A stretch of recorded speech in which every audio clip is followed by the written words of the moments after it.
Drawing the perfect skin texture can be a reason why your drawings are not looking as good as they should be. Because once you learn how to draw the perfect skin texture, your realistic drawings are going to go to a whole new level. And if you're looking to know how to take your skin texture drawing to the next level, you've come to the right place. Please make sure to subscribe, like this video, and comment down below what your thoughts are. I want to proceed in this video if you don't subscribe, so subscribe right now. Okay, so let's get into it.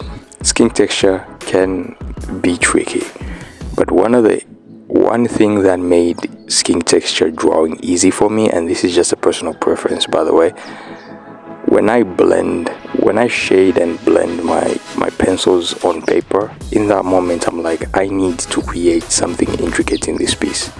I need some skin texture. What I do is I get my eraser. It doesn't have to be an expensive eraser. It can be the most cheap eraser you can find ever.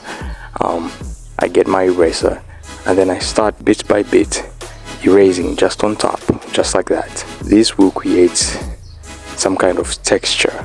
Tapping on that drawing, it will create a little bit of texture here and there.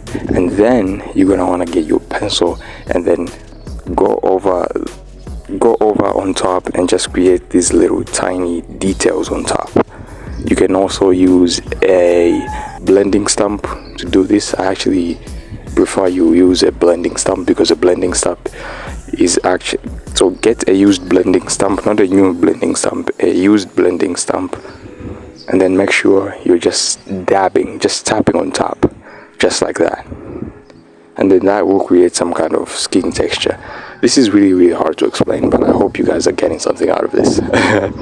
It already creates the texture when you tap with the eraser, but once you go in with the pencil or blending stump, this creates a more intricate feel because it gets those little like pimples.